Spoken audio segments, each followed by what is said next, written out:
He found him propped against corroded steel, twin bundles pressed to his blood-soaked chest like the last prayer of a dying god. December wind cut through the industrial sector like a blade through silk, violent, precise, and indifferent.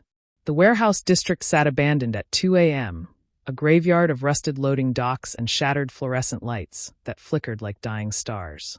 Min-seok's delivery van rattled over potholes filled with black ice, the GPS on his phone glitching between Korean and English, both languages insisting the address didn't exist.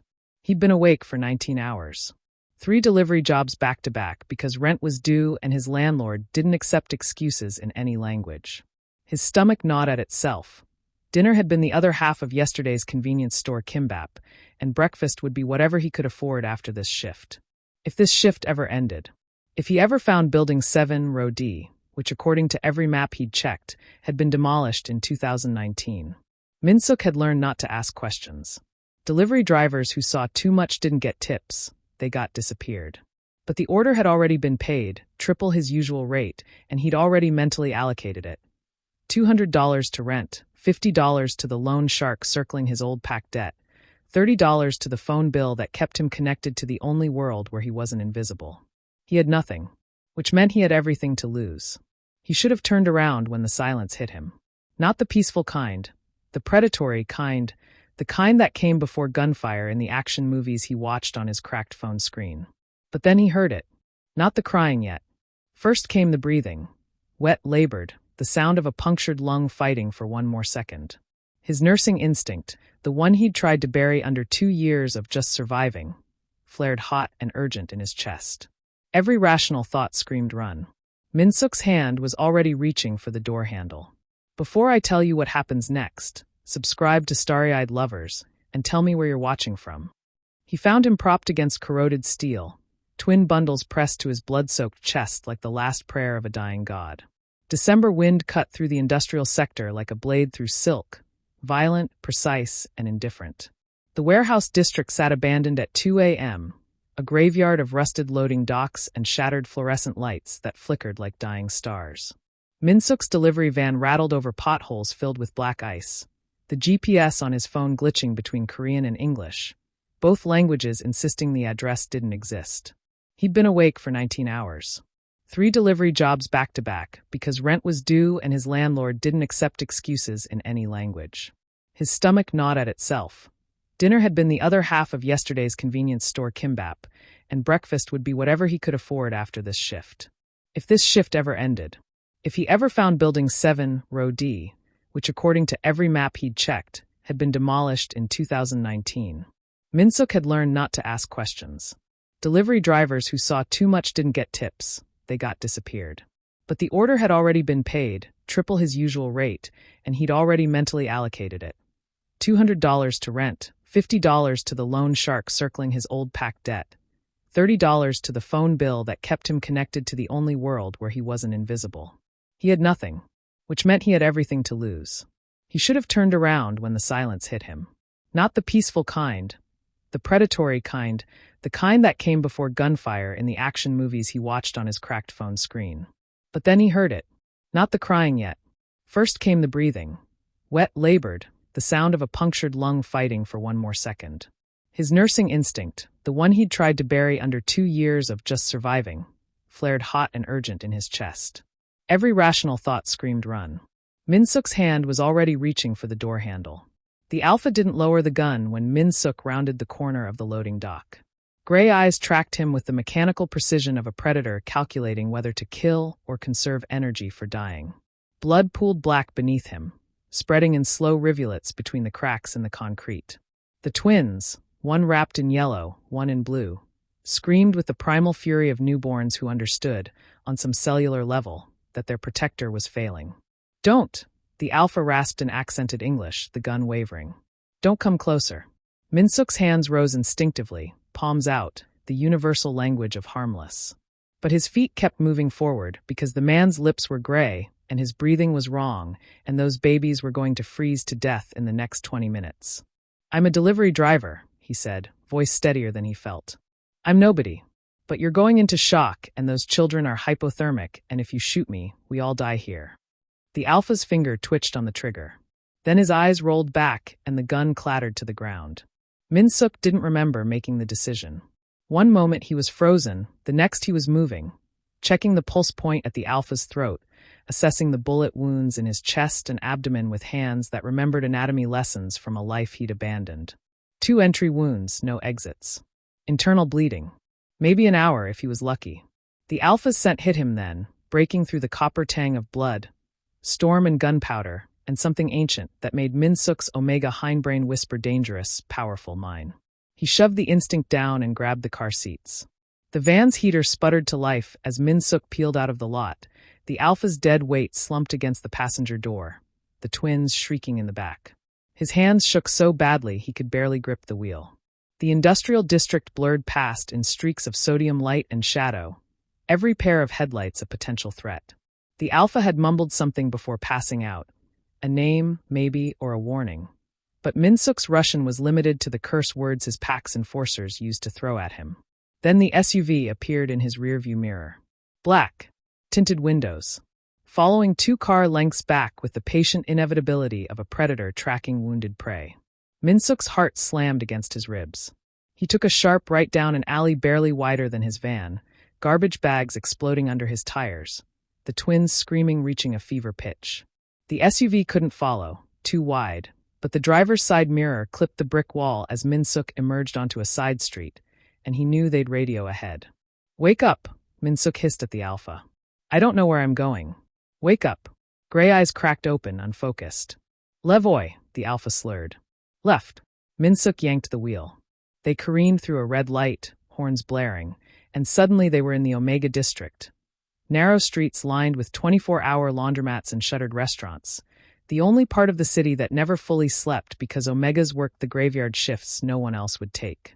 The alpha's hand shot out and gripped Min-seok's wrist with shocking strength, his voice clearer now, sharpened by pain. "Tam. There. The blue building." It was Min-seok's building. "How do you?" But there wasn't time. Another SUV rounded the corner 3 blocks back. Min-seok floored it into the underground parking garage, killed the lights, and held his breath as the SUV's headlights swept past the entrance and continued down the street. The silence that followed was broken only by the twins' exhausted whimpering and the alpha's labored breathing. Min-seok's hands were still shaking when he turned to find the alpha watching him. Not with the glazed confusion of blood loss, but with the cold assessment of a man who'd just recalculated someone's value. "You didn't run," the alpha said in English, each word precise despite the blood on his lips. "Why?" Min-seok didn't have an answer that wouldn't sound insane. Because his father's voice haunted him. Because he was tired of being invisible. Because 2 babies were crying and every instinct he'd tried to kill was screaming at him to save something, anything, for once in his worthless life. "Because they needed me," he finally said. The alpha's mouth curved into something that might have been a smile if it wasn't so sharp. "What's your name, Omega?" "Min-seok. J. Min-seok." "Dimitri." His eyes were already closing again. "Dimitri Volkov. And you just saved the most dangerous man in this city." The words hung in the cold garage air as Min-seok stared at the blood seeping through his passenger seat, at the twins who'd finally cried themselves into silence, at the choice he'd made that couldn't be unmade. Dawn was breaking somewhere above them, painting the concrete ramp in shades of gray and rust. He grabbed the car seats and started toward the elevator. Dimitri's weighed a dead anchor against his shoulder, and didn't let himself think about the fact that he'd just invited death itself into his home. Min-seok's apartment was 200 square feet of everything wrong with his life. Water-stained ceiling. Kitchenette with 2 working burners. A futon that doubled as couch and bed, currently occupied by a bleeding Russian crime lord who refused to lose consciousness despite 2 bullets lodged in his torso and enough blood loss to kill a normal man. "You need to stop moving," Min-seok said for the 4th time, arranging his pathetic collection of supplies on the coffee table. A bottle of cheap vodka, fishing line he'd bought for a camping trip he never took, kitchen knife heating over the stove's blue flame, and a half-empty first aid kit that contained exactly 3 gauze pads and a roll of medical tape. Dimitri's gray eyes tracked every movement with the alertness of a man who'd learned that unconsciousness meant death. "Do it," he rasped. One of the twins, the one in yellow, was crying again from the cardboard box Min-seok had lined with his only clean towels. "But if you kill me, they die too. My men will find this place within 6 hours." Your men are the ones trying to kill you, Min-seok snapped, hands shaking as he pulled the knife from the flame. The blade glowed dull orange in the dark apartment. Dawn light was just beginning to creep through the single window, gray and cold.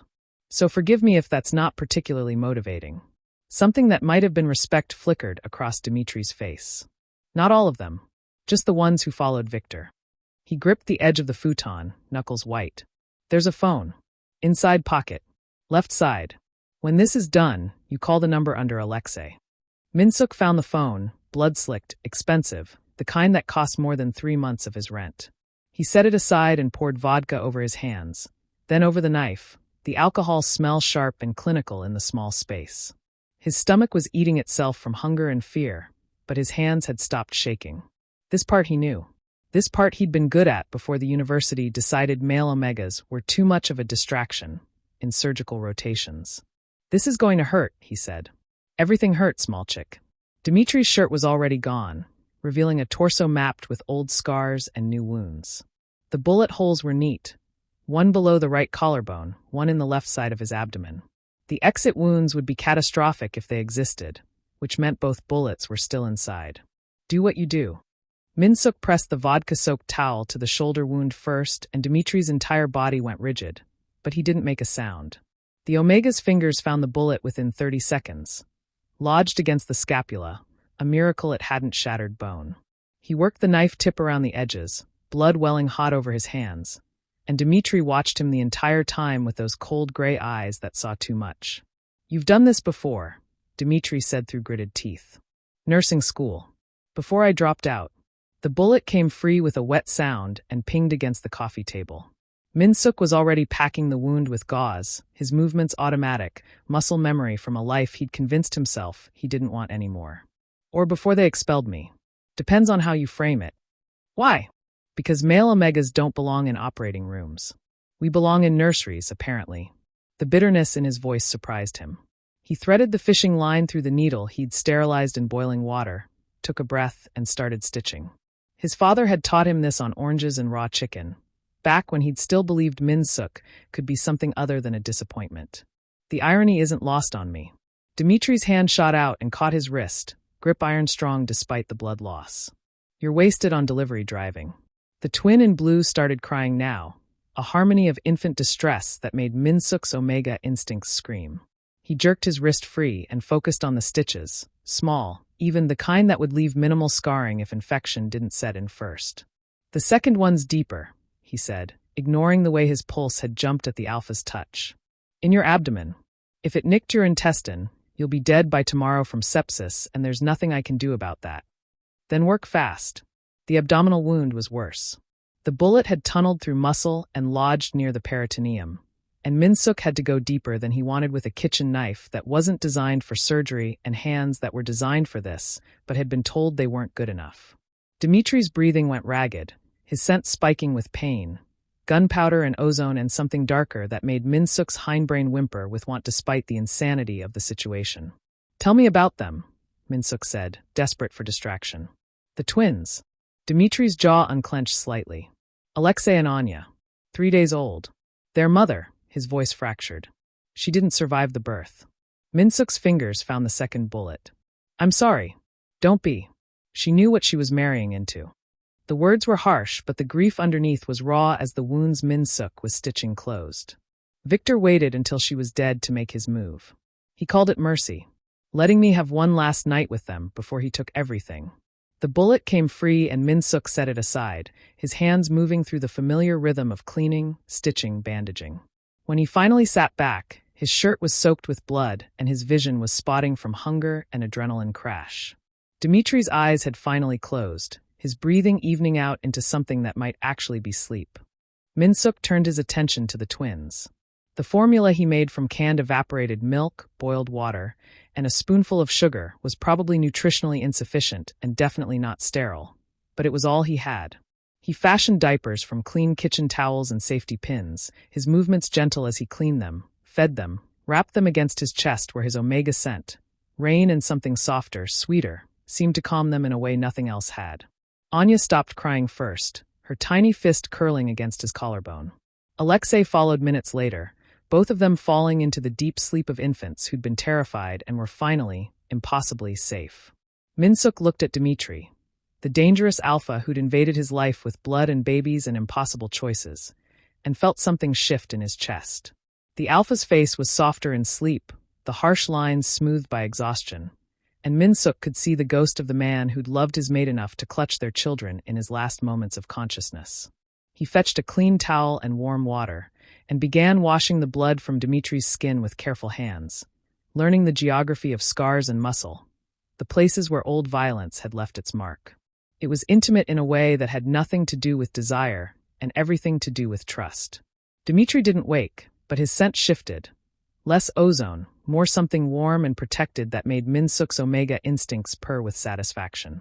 When he finally collapsed onto the floor beside the futon, the twins nestled in their cardboard bassinet and Dimitri breathing steadily above him, Min-seok let himself acknowledge the truth.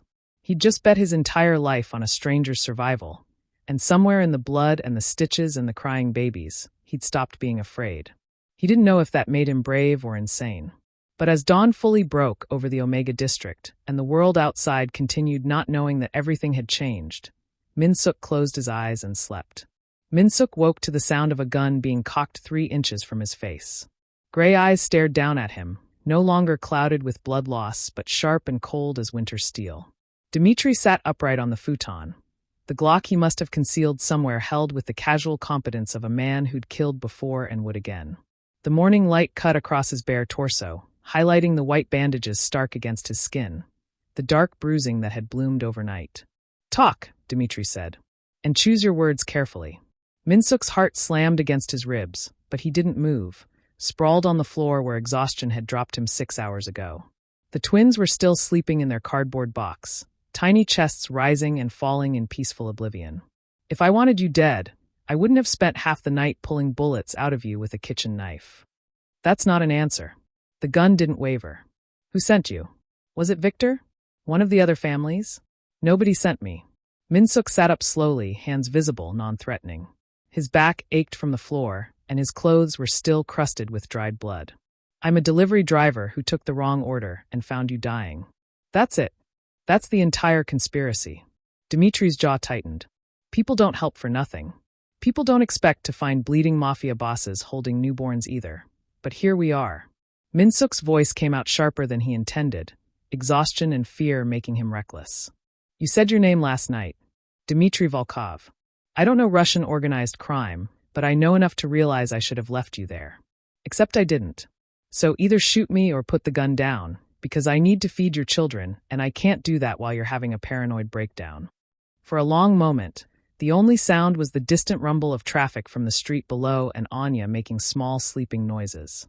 Then Dimitri lowered the gun, something like grim amusement crossing his face. "You have a death wish, Omega. I have a headache and no coffee." Min-seok stood, joints protesting, and moved toward the kitchenette. "And if we're doing interrogations, you're going to tell me exactly what I've gotten myself into." The truth came in fragments while Min-seok heated formula and changed diapers fashioned from the last of his clean towels. Dimitri spoke in clipped sentences, his accent thickening when he talked about his mate, Irina, a Ukrainian Omega from a rival family, the marriage alliance that was supposed to end a decade of bloodshed. She died 3 days after the twins were born, complications the doctors called unavoidable and Dimitri called murder by negligence. Victor was my head of security. 20 years of loyalty. Dimitri held Alexei with surprising gentleness, the baby's fist wrapped around his finger. He said I was distracted. That grief made me weak.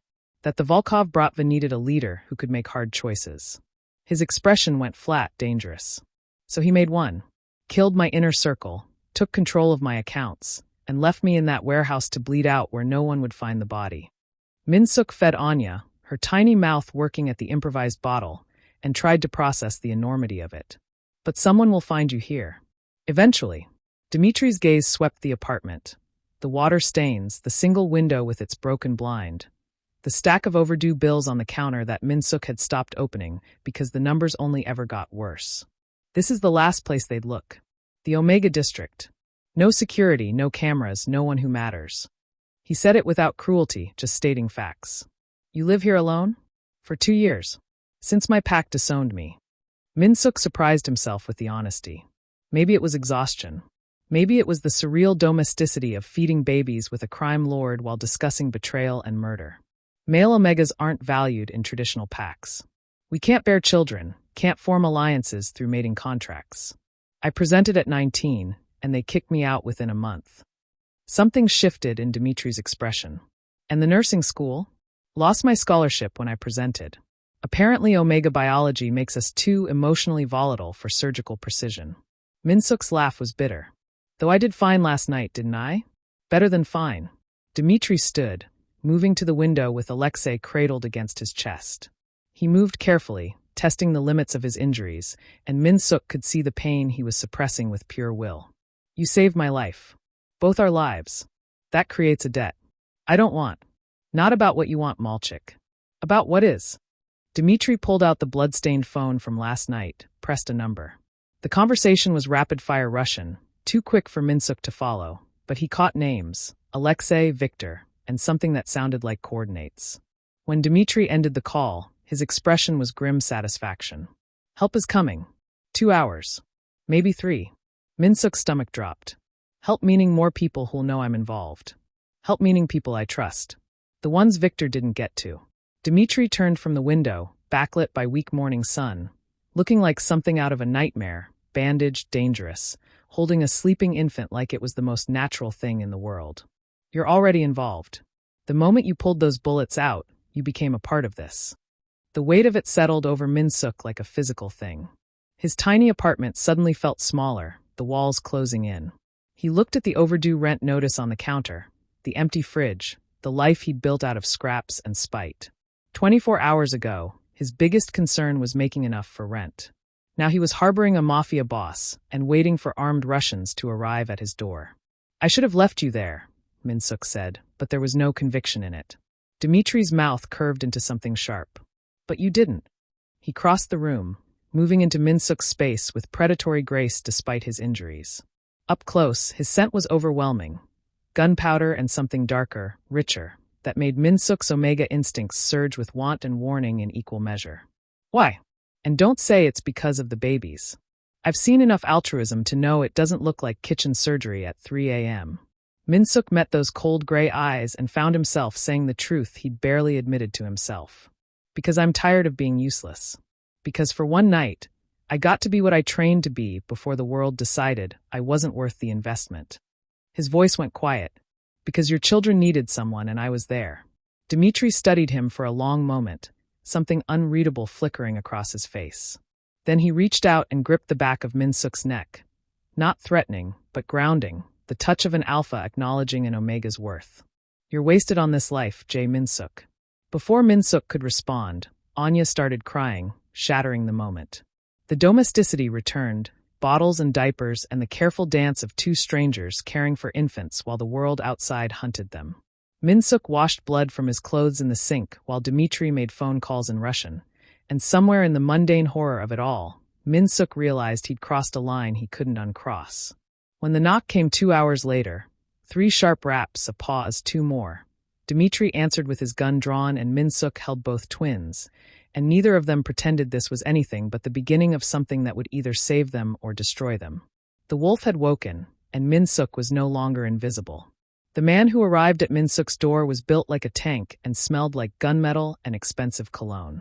Alexei, the other Alexei, Dimitri's captain, swept the apartment with ice-blue eyes that catalogued everything.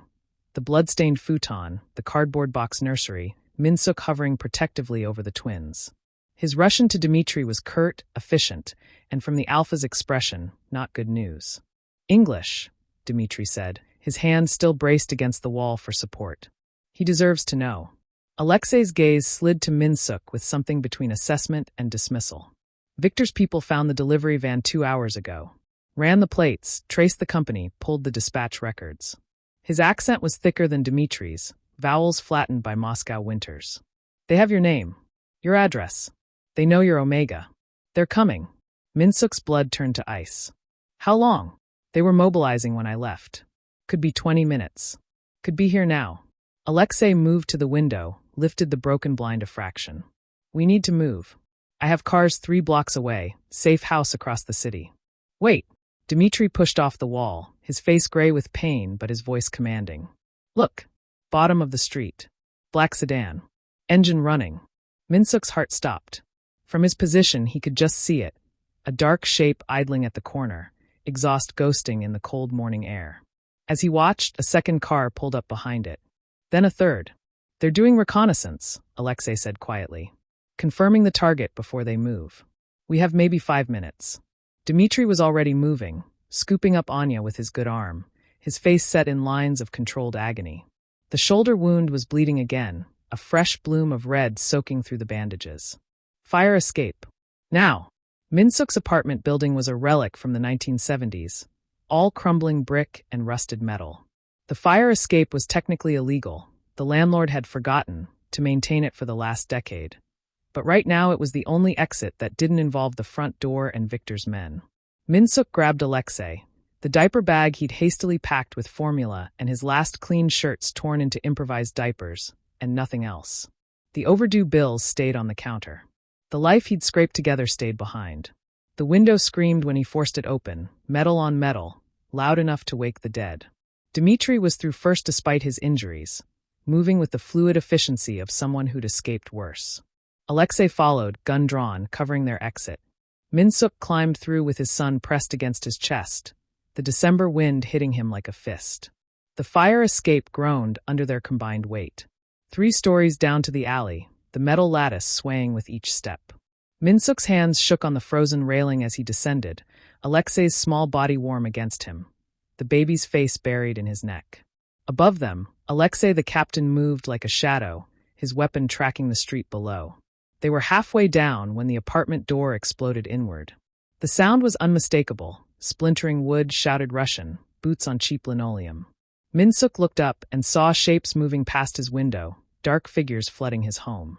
Someone shouted. A gunshot cracked the morning air. Moo! Dimitri hissed from below, already at ground level. Anya clutched to his chest. His face was bone white, the shoulder wound leaving a trail of blood droplets on the metal stairs. Min-seok's feet hit the alley, just as a figure appeared in the window above, blocky silhouette, raising a weapon. Alexei fired twice, the suppressed shots like coughs in the cold air, and the figure dropped. Go, go, go! The Omega district at 9 a.m. was a maze of narrow alleys and underground passages that serviced the 24-hour businesses. Min-seok knew these streets the way he knew his own hands. 2 years of delivery driving had mapped every shortcut, every blind corner, every place the cameras didn't reach. He grabbed Dimitri's good arm and pulled him left, away from the main street, into the labyrinth. This way. Stay close. They plunged into the morning market, a sprawl of vendor stalls and makeshift shops that catered to the Omega population's night shift workers. The crowd was thin but present, exhausted faces buying breakfast, haggling over produce, pointedly not seeing the blood-stained Alpha and the Omega carrying infants like their lives depended on it. Min-seok navigated on instinct, ducking under a fish vendor's awning, cutting through a restaurant's back entrance where the owner knew him by sight and asked no questions. Behind them, shouts in Russian. Running footsteps. Alexei fired again, covering their retreat, his massive frame blocking a narrow corridor while Dimitri stumbled and Min-seok caught him, taking Anya in his free arm. Both twins now, their combined weight nothing compared to the adrenaline screaming through his system. Left here, Min-seok gasped, pulling them into a maintenance tunnel that connected the old subway station to the district's underground parking. The darkness swallowed them whole, lit only by emergency strips that barely functioned. Dimitri's breathing was ragged, his sense spiking with pain and blood loss, and Min-seok realized with crystal clarity that the Alpha wasn't going to make it much farther. How much longer? Dimitri's voice was threaded with agony he couldn't hide anymore. 2 blocks. There's a parking garage. The north exit comes out near the industrial sector. Your cars won't be there. It was Alexei, breathing hard, his phone screen illuminating his grim expression. Victor hit the safe house. My team is scattered. We're on our own. The tunnel opened into a concrete expanse of parked cars and oil stains. Min-seok's delivery van sat where he'd left it last night, a lifetime ago, still blood-stained and battered but functional. He'd never been more grateful for the company's terrible maintenance schedule that meant no GPS tracking, no digital footprint, just an ancient vehicle that ran on spite and prayer. Get in, he said, making a decision that terrified him. I'm driving. Dimitri looked at him with those cold gray eyes, calculating, assessing. Then he nodded and climbed into the passenger seat, Anya cradled against his chest, his blood seeping onto the upholstery. Alexei took the back with his gun and his grim silence. Min-seok started the engine, hands steady now with purpose, and pulled out of the garage just as Victor's men poured into the tunnel behind them. Bullets sparked off concrete. The van's back window exploded in a shower of safety glass. Alexei returned fire, methodical and precise, buying them seconds. Min-seok floored it, the van lurching into morning traffic, and for the first time since this nightmare began, he wasn't following anyone's lead. He was the one who knew these streets, these escape routes, the places where delivery drivers went invisible. Dimitri slumped against the door, his breathing shallow, trusting Min-seok to keep them alive. The power dynamic had shifted. The Omega wasn't helpless prey anymore. And as Min-seok navigated them through the city's veins with Victor's hunters on their trail, he felt something dangerous bloom in his chest. Not just fear, but the savage determination of someone who'd finally found something worth protecting. "Where are we going?" Alexei asked from the back. Min-seok met Dimitri's eyes in the rearview mirror and saw the Alpha's grim approval. "Somewhere they won't look. Somewhere no one looks." He aimed the van toward the city's forgotten edges, toward safety or destruction, and didn't let himself think about the fact that there was no going back now. They were running, and Min-seok was leading, and somehow that felt right. The penthouse occupied the top 3 floors of a building that didn't officially exist on any city registry. Min-seok stood in the marble-floored entryway holding both twins, his blood-crusted clothes and trembling hands a stark contrast to the wealth that surrounded him like a physical presence. Crystal chandeliers. Floor-to-ceiling windows overlooking a city that had never looked this small. Furniture that probably cost more than he'd earn in 5 years. He'd driven them through the industrial sectors, the abandoned zones where cameras didn't reach and delivery vans were invisible, finally arriving at coordinates Alexei had transmitted from a second-burner phone. The building's underground garage had opened like a mouth, swallowing them into fluorescent-lit security and armed men who moved with military precision. Now Dimitri was being half-carried down a hallway by 2 guards, leaving a trail of blood droplets on marble that someone would clean within minutes, erasing all evidence he'd ever been wounded. The Alpha hadn't looked back. Hadn't said anything beyond curt Russian to Alexei about securing perimeters and checking communications. Min-seok had never felt more invisible. This way. A woman appeared, sharp suit, sharper eyes, her Omega scent masked by expensive neutralizers. She gestured down a different corridor with the efficiency of someone used to managing chaos. "Mr. Romanov has arranged accommodations.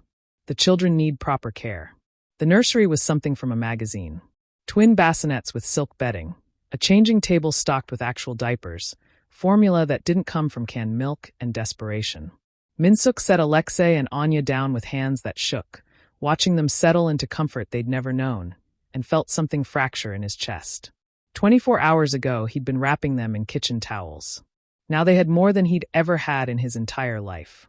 "Your room is adjacent," Mr. Volkov insisted. The woman, she hadn't given her name, opened a door that revealed a bedroom suite larger than his entire apartment.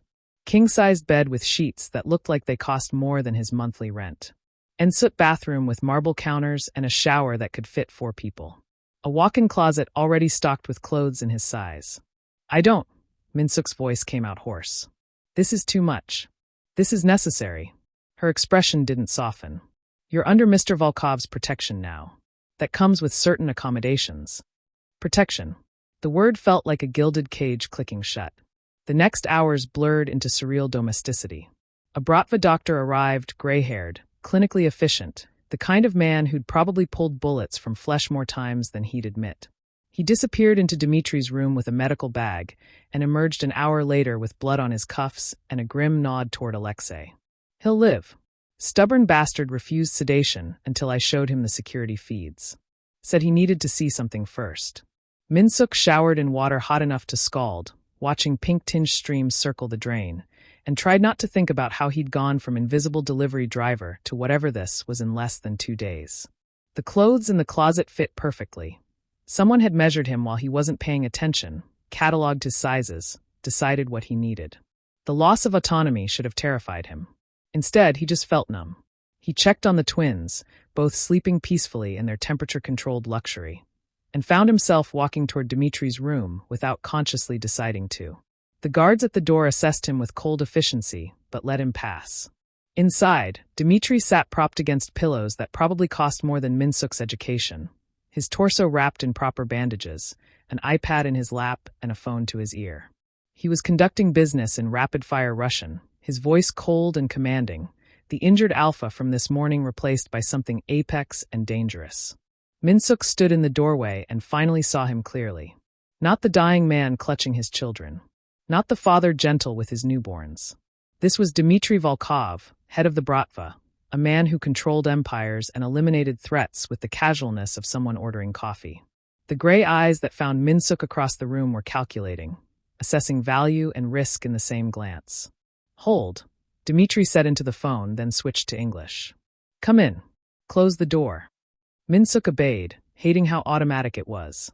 The room was another study in wealth, dark woods, leather furniture, artwork that was probably stolen from museums. Security monitors showed feeds from multiple angles, the building's perimeter, the street below. Dimitri watched him approach with predatory stillness. "The twins?" Dimitri asked. "Sleeping. Federal safe." Min-seok's hands clenched at his sides. "This is too much. The room, the clothes, It's necessary." Dimitri set the iPad aside with careful movements that betrayed his pain. "Victor knows your name, your face, everything about your life. You can't go back to that apartment. Can't go back to delivery driving or whatever existence you had before." His expression was unreadable. "You saved my life. That creates obligations. This is how I meet them. I don't want to be an obligation. Then what do you want to be?"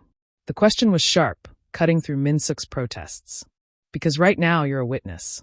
A loose end. The only reason you're alive is because you're under my protection, and that means you follow my rules." Min-seok's omega instincts screamed at the alpha dominance radiating from Dimitri, demanding submission, but something stubborn in him pushed back. "So I'm a prisoner. You're protected." Dimitri's voice dropped to something dangerous. "There's a difference. The guards aren't to keep you in. They're to keep Victor's people out. You want to leave? Leave. But understand that the moment you step outside this building without an escort, you're dead within the hour." The truth of it settled like lead in Min-seok's stomach. He looked at the security feeds, the armed men patrolling, the fortress Dimitri had built from blood and violence. This was his world. Cold. Calculating. Ruthless.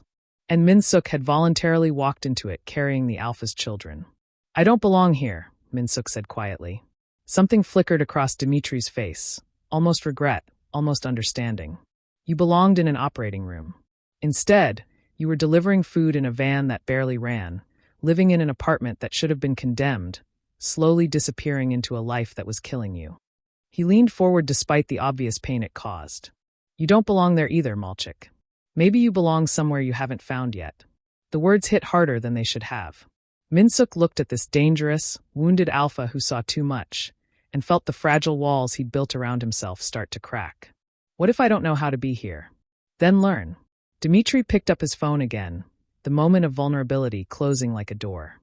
"Alexei has assigned you 2 guards. They'll escort you anywhere in the building, and outside only with advance clearance. The twins' care is your responsibility. I trust no one else with them. In return, you have access to everything here. Food, medical supplies, whatever you need. I'm not a kleptomega. Before I tell you what happens next, subscribe to Starry-Eyed Lovers and tell me where you're watching from." "No." Dimitri's gray eyes met his, and something in them made Min-seok's breath catch. "You're the omega who pulled bullets out of me with a kitchen knife while my children screamed. You're tougher than you think you are. Now prove it." The dismissal was clear. Min-seok turned to leave, his heart hammering against his ribs, but Dimitri's voice stopped him at the door. "Min-seok." The alpha's use of his name felt intimate despite the clinical surroundings. "Thank you. For my children. For not running when you should have." A pause. For choosing to save something instead of just surviving.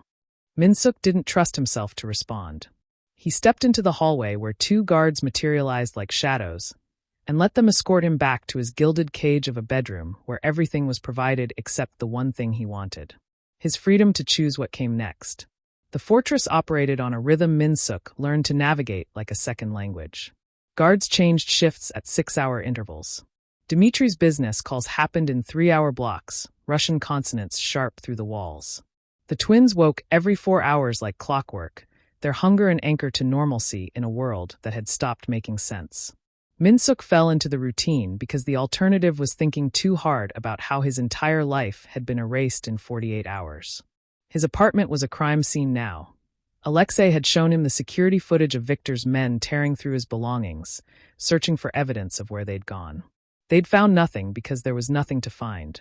Min-seok had owned so little that his absence left barely a footprint. It was the third night when Dimitri appeared in the nursery doorway at 2 a.m., bare-chested except for bandages, his gray eyes tracking Min-seok rocking Anya against his shoulder. The baby was fussy, uncomfortable in a way that formula and clean diapers couldn't fix. Missing her mother, maybe. Missing the heartbeat she'd known for 9 months. "You should be resting," Min-seok said quietly, not turning. "Doctor's orders." "Doctor's orders don't account for insomnia."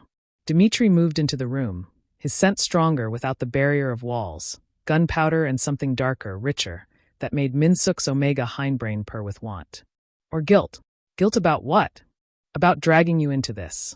Dimitri took Alexei from his bassinet, settling the boy against his chest with practiced ease. "You should be somewhere safe. Invisible. Instead, you're in the center of a war because I couldn't die properly." Min-seok finally looked at him, this dangerous alpha holding his son like it was the only thing keeping him tethered to humanity. "I made a choice. You don't get to take that from me by feeling guilty about it. Choices made at gunpoint aren't really choices. I had hours to run after you passed out. I stayed." Anya settled against Min-seok's scent, her tiny fist curling in his borrowed shirt. "Stop trying to make my decisions for me. I get enough of that from the guards who follow me to the bathroom." Something that might have been amusement flickered across Dimitri's face. "They're excessive. I'll talk to Alexei." "Don't." Min-seok surprised himself with the vehemence. "They're the only reason I can sleep at night knowing Victor's people are looking for me." They fell into silence, rocking their respective infants in the low light of the nursery. Outside, the city glittered like a circuit board, millions of people living lives that didn't involve bullets and betrayal. Min-seok had been one of them a week ago. Now he couldn't remember what that felt like. "Tell me about your pack," Dimitri said eventually. "The one that disowned you." Min-seok's hands tightened on Anya. "Why?" "Because I want to know who made you think invisibility was survival." The story came out in fragments. His father, a pack enforcer who'd believed male omegas were just late-blooming alphas until Min-seok presented at 19 with a scent like rain and shame. His mother, who'd cried when they'd cast him out but hadn't fought it. The scholarship committee who'd revoked his funding within a week, citing behavioral concerns. That really meant we don't want your kind here. 2 years of delivery driving, ramen for dinner, teaching himself that wanting more was dangerous. "They were wrong," Dimitri said when Min-seok finished. His voice carried absolute certainty. "About your worth. Your capability. Everything. They were my family. Family doesn't throw you away for existing." Dimitri's expression went hard, dangerous. "When this is over, give me their names. I'll show them what happens to people who hurt what's mine." The possessiveness should have terrified Min-seok. Instead, it lit something warm and dangerous in his chest. "I'm not yours. Aren't you?" Dimitri's gray eyes found his across the dim nursery. "You carry my scent on your skin. My children calm to your heartbeat. You've bled for me, run for me, chosen me over your own safety. Tell me what that is if it's not mine." Min-seok's breath caught. The omegaverse biology between them had been building for days. Scent compatibility that made his instincts scream mate every time Dimitri was near. The pull of alpha and omega that was supposed to be myth but felt visceral as gravity. He'd been ignoring it because acknowledging it meant acknowledging how completely his life had been rewritten. "You're still grieving your mate," Min-seok said, deflecting. "Irina, you loved her." Dimitri's expression shattered. He looked down at Alexei, his son who had his mother's nose and his father's gray eyes, and something broke behind his carefully maintained control. "I failed her. The doctors said complications, but I should have known. Should have protected her better. She gave me everything and his voice cracked. I couldn't even keep her alive long enough to hold them." Min-seok moved without thinking, crossing to Dimitri's side, Anya still in his arms. "It wasn't your fault. Childbirth is dangerous. Sometimes bodies fail and medicine can't fix it, and it's not about protection or strength or anything you could have controlled. I'm supposed to control everything." Dimitri's free hand came up to his face, shaking. That's what being Pakon means. I control the territory, the money, the violence. I couldn't control this. Because she wasn't yours to control. She was a person who loved you and gave you these perfect children and died doing it. And that's tragic and unfair and not your fault. Min-seok's hand found Dimitri's shoulder, the one that wasn't injured, grounding. You want to honor her? Then keep them safe. Keep yourself alive.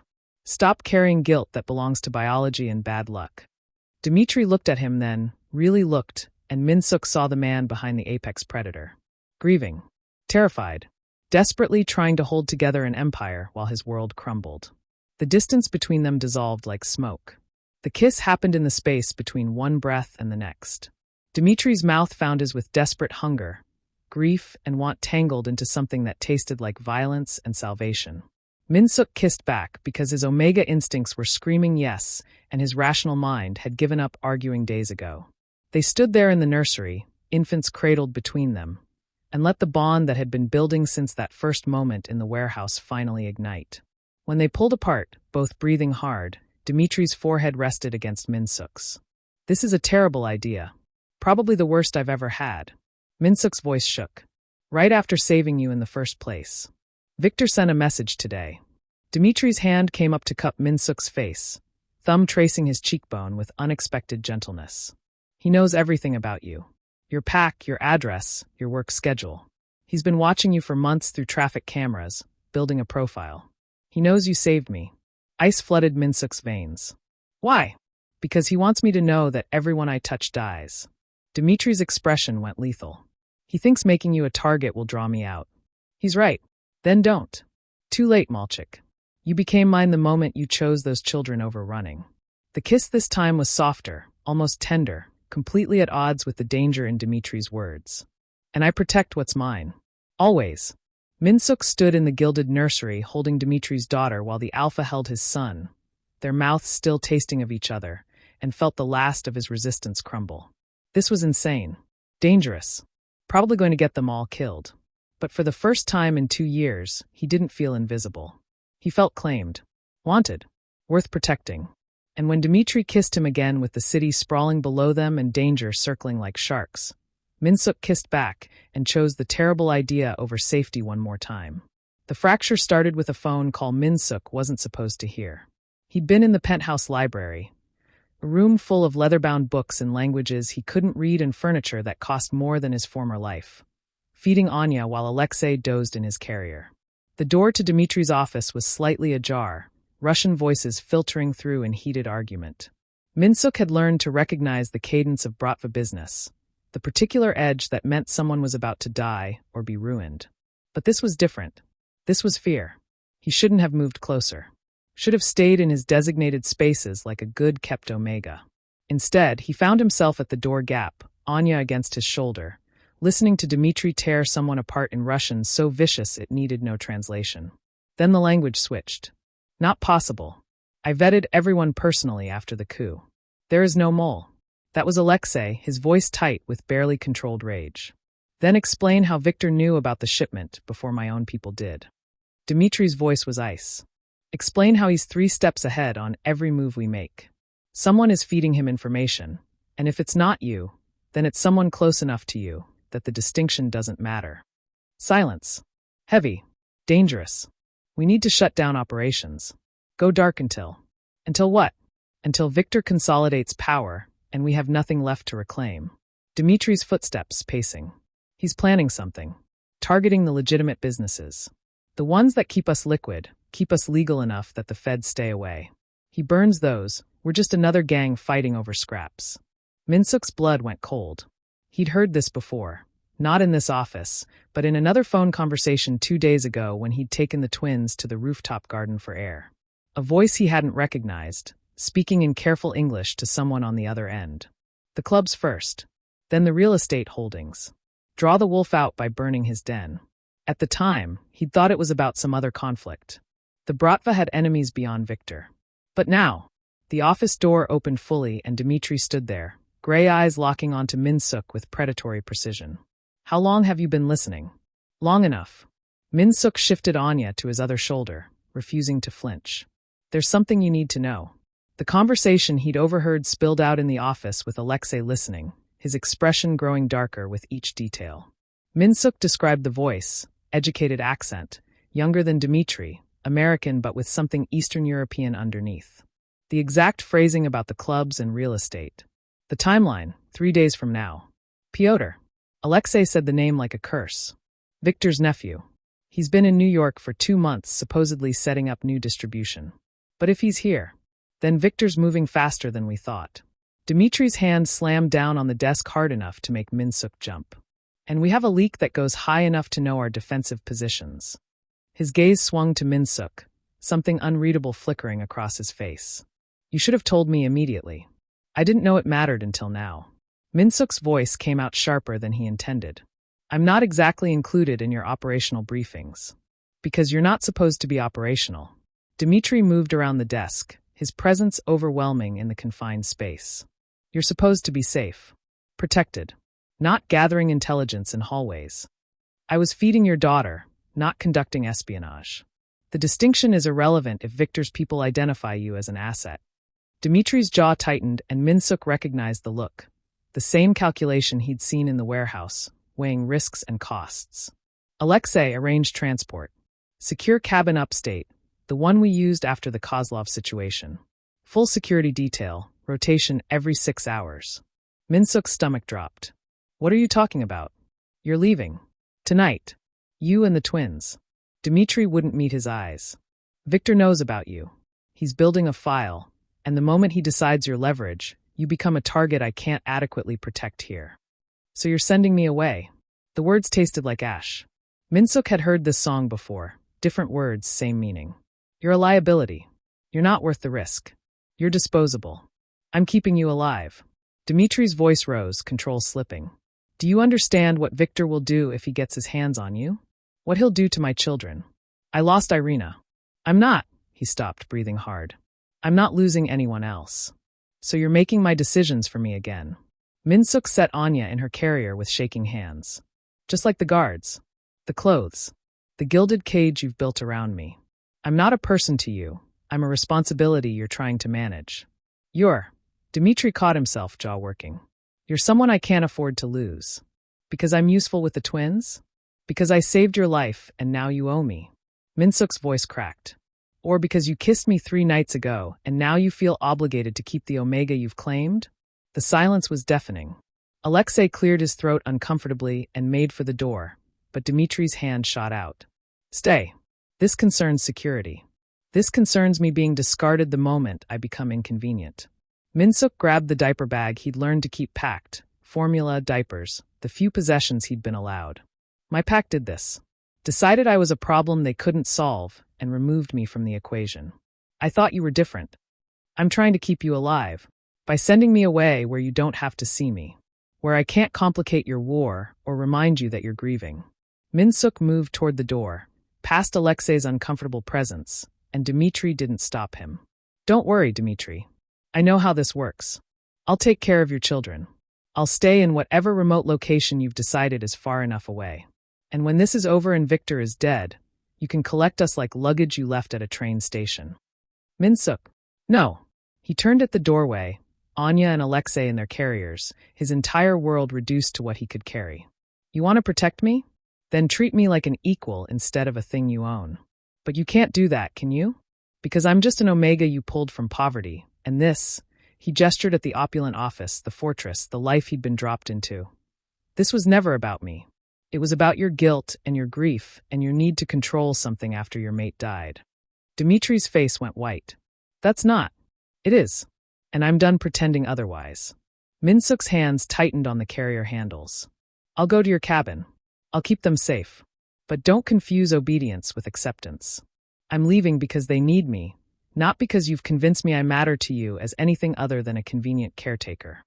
He walked out before Dimitri could respond, Alexei's guards materializing like shadows to escort him, and didn't let himself look back. Behind him, he heard something crash, Dimitri's rage finally breaking through his control, but Min-seok kept walking. The SUV was waiting in the underground garage, black and anonymous. Min-seok secured the twins in professional car seats someone had installed, accepted the go-bag full of supplies without comment, and climbed into the back seat. 2 guards in front, one following in a second vehicle.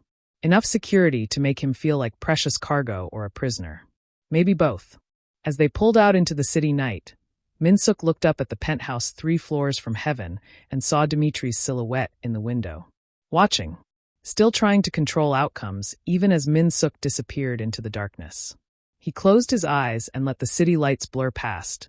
Anya's small hand wrapped around his finger, and told himself this was just another abandonment. Another powerful alpha deciding he wasn't worth the complication.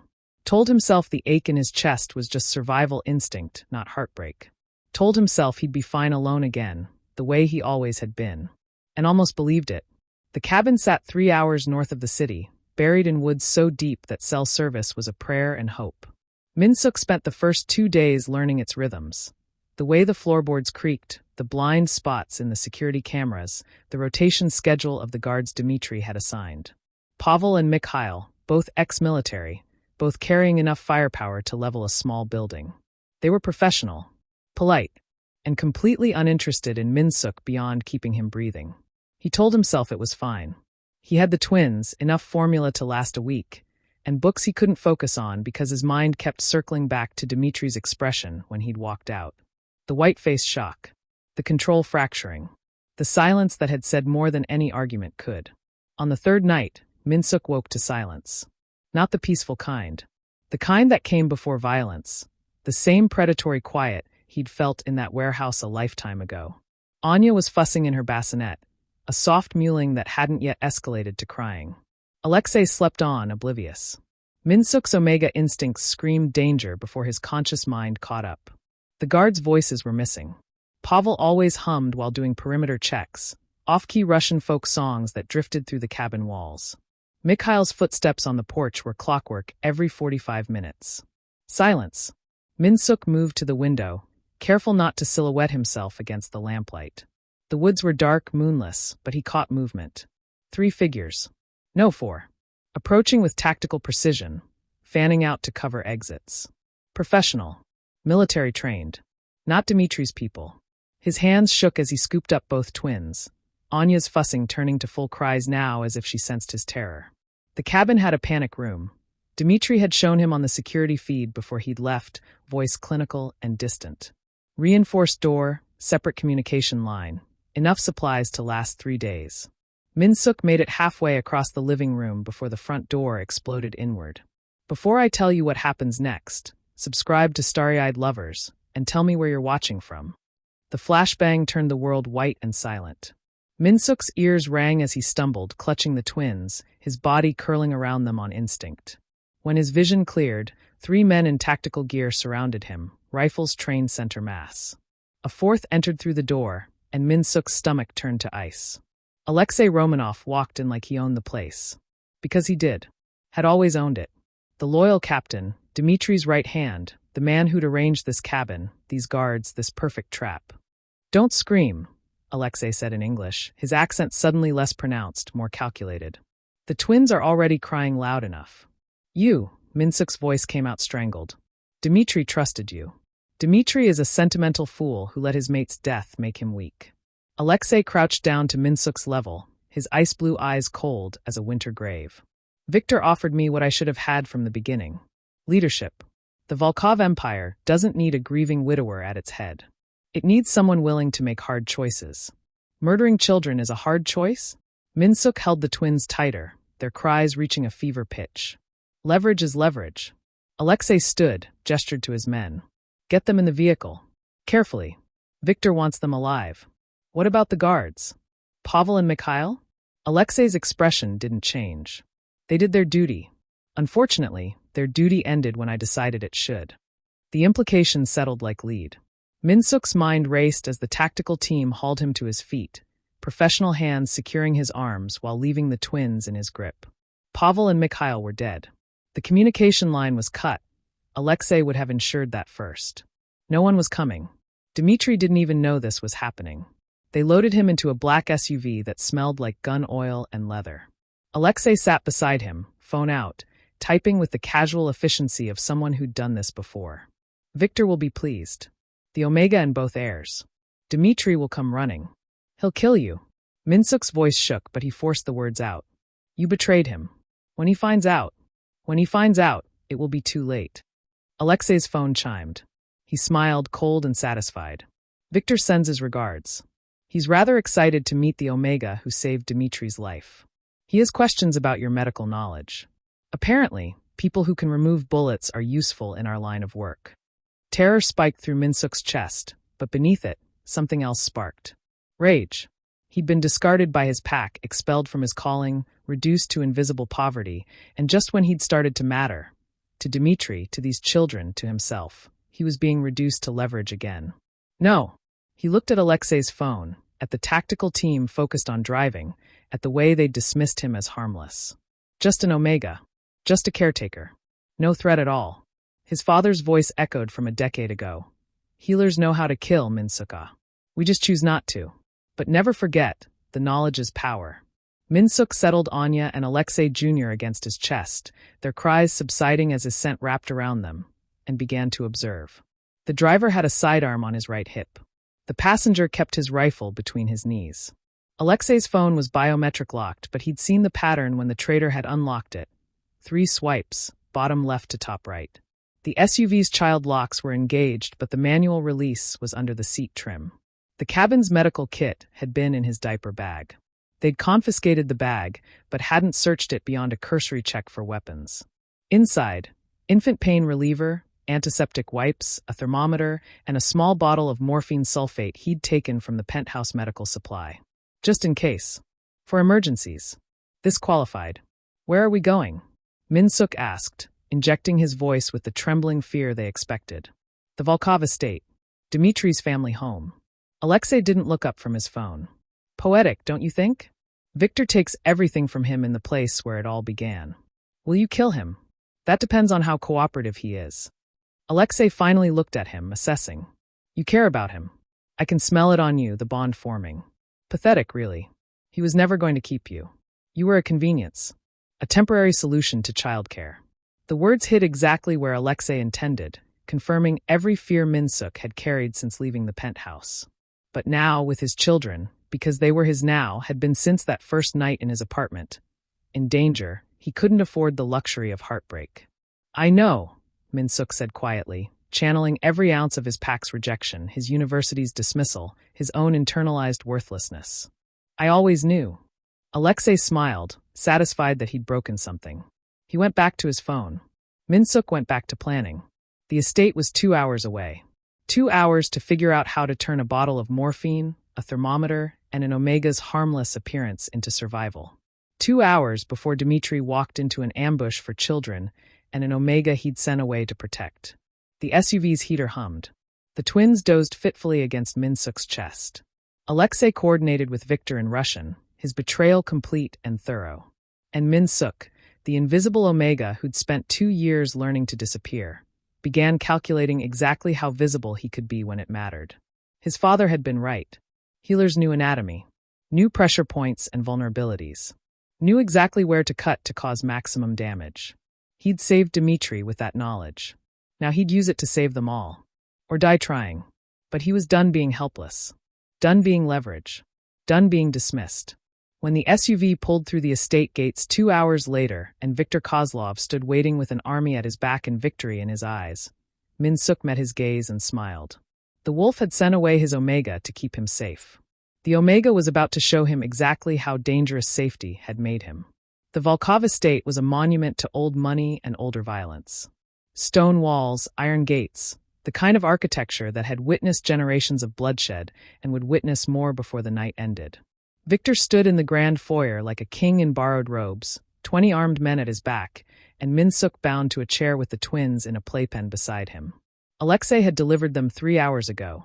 3 hours Min-seok had spent playing the terrified Omega, while his mind calculated angles and odds, and the precise dosage of morphine sulfate needed to incapacitate without killing. The twins need formula, Min-seok had whispered to his guard. Young, nervous, the kind who'd joined the Bratva for money rather than conviction. They haven't eaten since the cabin. They'll dehydrate. The guard had hesitated, then retrieved the diaper bag. Min-seok had prepared bottles with shaking hands, making a show of his fear while palming the morphine vial. The guards had taken shifts watching him, drinking from the same water bottles he'd carefully, invisibly contaminated while asking for towels to clean spit up. Now 2 guards slumped against the walls, pupils pinpoint, breathing shallow. 3 more had left their posts to vomit in the bathroom. The young nervous one was unconscious in the corner. Victor hadn't noticed yet. His attention was fixed on the gates where headlights cut through the darkness. Dimitri had come. The Alpha emerged from the SUV alone as instructed, hands visible, unarmed in a way that was somehow more threatening than if he'd arrived with an army. He walked through the estate doors with the contained violence of a storm about to break, gray eyes finding Min-seok across the foyer before locking onto Victor with murderous focus. "You have something of mine," Dimitri said, his voice arctic. "I have everything of yours." Victor gestured expansively at the estate, at the men, at Min-seok and the twins. "Your home. Your power. Your pathetic little family. Did you really think you could keep any of it? You, who cried over a dead Omega like a lovesick boy. Who let grief make you soft. Irina's death didn't make me soft." Dimitri took a step forward and 3 rifles trained on him. He didn't flinch. "It made me understand exactly how much I'm willing to lose. Then you'll understand this." Victor pulled a handgun, aimed it casually at the playpen where Anya and Alexei slept in drugged exhaustion. "You have 10 seconds to kneel. To acknowledge my leadership. Or I demonstrate exactly how easily replaceable children are." Min-seok moved before thinking, his bound hands grabbing the chair and hurling himself between Victor and the twins. The gunshot was deafening in the marble foyer, and the bullet meant for Anya punched into Min-seok's shoulder instead, spinning him sideways, pain white-hot and clarifying. Time fractured. Dimitri's roar was inhuman, alpha rage given voice. He moved like violence incarnate, covering the distance to Victor in 3 strides. The first guard who tried to stop him took a knife. Where had Dimitri gotten a knife? To the throat. The second got his windpipe crushed with a backhand strike. The third discovered that unarmed didn't mean helpless when Dimitri used his own rifle to beat him unconscious. Victor fired twice more, but Dimitri was already moving, flowing between bullets with the muscle memory of someone who'd learned violence before language. His hand closed around Victor's gun wrist and twisted with surgical precision. Bone snapped. Victor screamed. "You wanted to know if grief made me weak?" Dimitri's voice was conversational despite the carnage. He drove his knee into Victor's ribs with enough force to crack bone. "Let me clarify. Grief gave me nothing left to lose. And a man with nothing to lose is the most dangerous thing in this world." The remaining conscious guards, the ones Min-seok's morphine hadn't reached, tried to intervene. Alexei among them, the traitor's face twisted with rage at seeing his coup unravel. But they were fighting an alpha who'd stopped caring about survival the moment Min-seok had taken that bullet. The fight was brutal. Knives and fists and the wet sound of violence meeting flesh. Dimitri took hits that should have dropped him and kept moving, kept killing, a machine built from vengeance and wrath. When Alexei raised his weapon, Dimitri caught his wrist and broke it with the same casual efficiency he'd used to open a letter. 20 years, Dimitri said to his former captain. 20 years of loyalty, and you sold it for what? Victor's promises? A title he'd never give you. He drove the knife, definitely a knife now, pulled from Alexei's own belt, between the traitor's ribs with precision. You were always too ambitious. I just hoped you were smart enough to hide it. Alexei dropped, blood pooling, and Dimitri turned back to Victor. What followed wasn't a fight. It was an execution. Dimitri took Victor apart piece by piece, methodical and vicious, while Min-seok held pressure on his shoulder wound with bound hands and watched the man he'd tried not to love become something terrifying and magnificent. When Victor finally stopped moving, stopped breathing, stopped being anything but a corpse in an expensive suit, Dimitri turned to Min-seok. His hands were covered in blood. His shirt was shredded. His gray eyes were wild with alpha instinct and barely contained panic. You threw yourself in front of a bullet. Dimitri's voice cracked. You idiotic, brave, stupid. The twins are fine, Min-seok said through gritted teeth. Blood loss was making him dizzy. I poisoned half the guards. The others, you handled them. His laugh came out wet. We make a good team.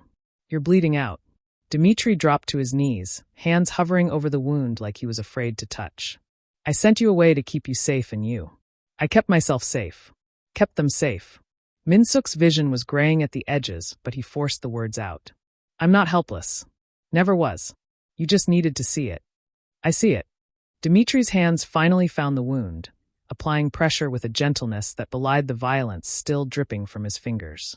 I see you. God help me, I've seen you since that warehouse. Since you pulled bullets out with a kitchen knife and looked at me like I was worth saving.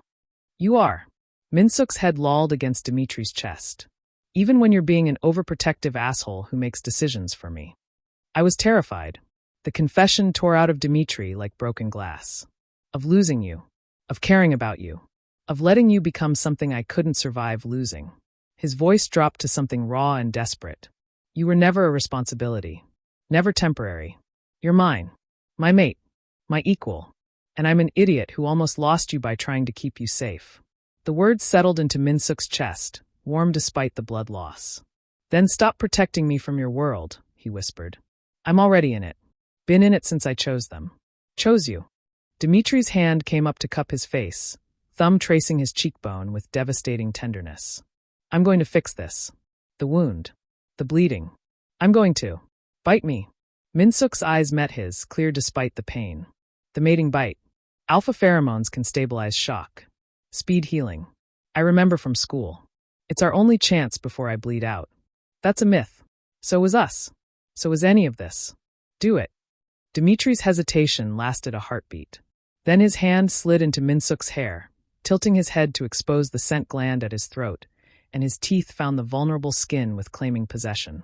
The pain was sharp and sweet and perfect, alpha pheromones flooding Min-seok's system like liquid fire.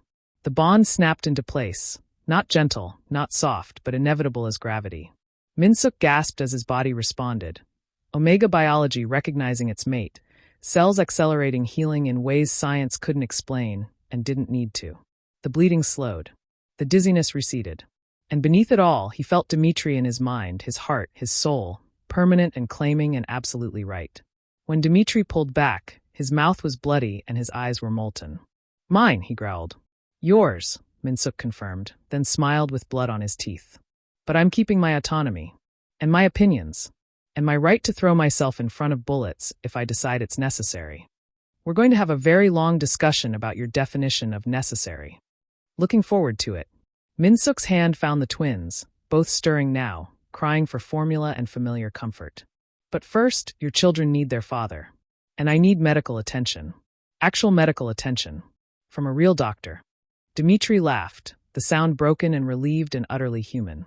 He gathered Min-seok and the twins into his arms like they were the only things tethering him to sanity, and maybe they were. I love you, he said into Min-seok's hair. In case the mating bite didn't make that clear. I love you. I know. Min-seok's eyes closed, exhaustion and blood loss finally catching up. I love you too. Now get us out of this nightmare mansion, and somewhere with actual medical supplies before I pass out. Dimitri stood, cradling his entire world, and carried them through the carnage he'd created. Behind them, Victor's body cooled beside Alexei's. The coup ended in blood and vengeance. Ahead, sirens wailed. Someone had finally called it in. But Min-seok wasn't afraid anymore. He was claimed. He was mated. He was exactly where he belonged. In the arms of an alpha who'd learned that love wasn't weakness, and beside children who'd never doubt they were wanted. The Omega who'd been invisible had finally been seen. And he was never disappearing again.